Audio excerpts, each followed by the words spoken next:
বাংলাদেশের ইতিহাসে এই সময় একটা খুবই স্মরণীয় ঘটনা যে শেখ হাসিনার বিরুদ্ধে যেই মামলার রায় সেটি পড়া ইতিমধ্যে শুরু হয়েছে।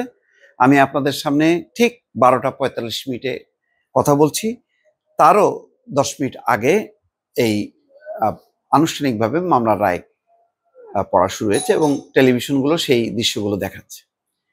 এটার পাশাপাশি আর একটি খুবই অনভিপ্রেত অনাকাঙ্ক্ষিত ঘটনা 32 নম্বরকে ঘিরে।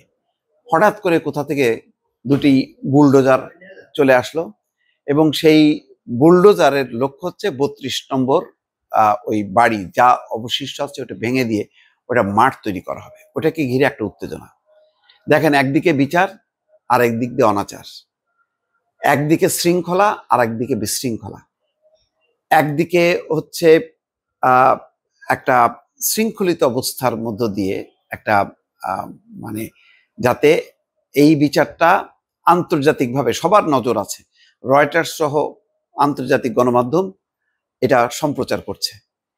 তো এর বাইরে 32 নম্বরকে ঘিরে একটা নৈরাজ্য, এবং এই চেহারাগুলো আপনি যদি খেয়াল করেন খুব পরিষ্কার তাদের রাজনৈতিক পরিচয় কি হইতে পারে, কারা এটাকে এর আড়ালে অন্য উদ্দেশ্য সাধন করছে। কিন্তু যারাই করছে না কেন তাদের প্রতি কোনো অশ্রদ্ধা বা অভক্তি নেই।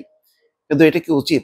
আজকে একটা বিচারিক রায় হবে যেখানে আওয়ামী লীগ মহল বা বিভিন্ন মহল তারা বলার চেষ্টা করবে যে এইটা হচ্ছে ক্যাঙ্গারু কোর্ট, এটা হচ্ছে বিচারের নামে অবিচার, নানা রকম ভাবে বলার চেষ্টা করবে, প্রশ্নবিদ্ধ বিচার, নানা মানে ভাষায় তো তারা বলার চেষ্টা করবে এবং সারা দেশে একটা বিশৃঙ্খল পরিস্থিতি তৈরি করছে এই রায় যাতে সংঘটিত না হয়।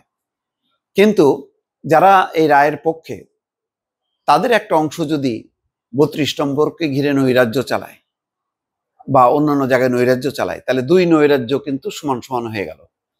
তাহলে কারা ন্যায়ের পক্ষে, কারা অন্যায়ের পক্ষে, কারা শৃঙ্খলার পক্ষে, কারা নৈরাজ্যের পক্ষে, এটা তো পার্থক্য করা মুশকিল হয়ে যাবে।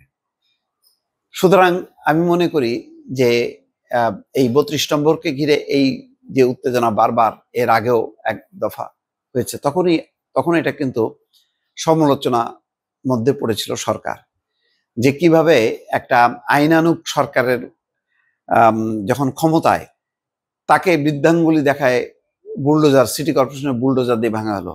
এখন দেখলাম যে চ্যানেল 24-এ সাক্ষাৎকার নেওয়া হলো যে কোথার থেকে আসছে, ড্রাইভার বলতেছে আশুলিয়া থেকে।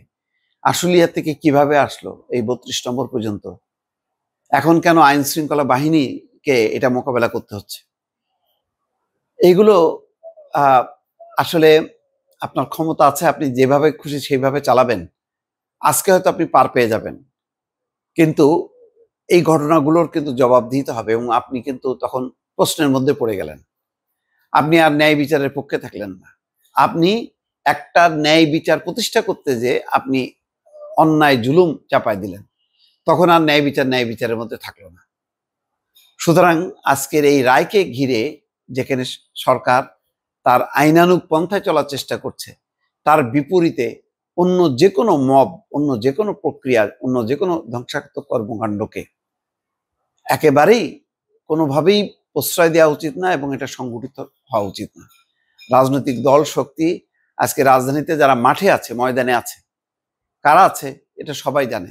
তাদেরই দায়িত্ব যে সবাইকে শৃঙ্খলার মধ্যে আনা, যাতে দেশে সুষ্ঠু এবং ন্যায় বিচার, ন্যায়ানুগ একটা সরকার প্রতিষ্ঠা সামনে হইতে পারে এবং এই সরকারও যাতে একটা ন্যায়ের মধ্যে চলতে পারে, একটা আইনের কানুনের মধ্যে চলতে পারে, সেই ব্যাপারে সহযোগিতা করা দরকার।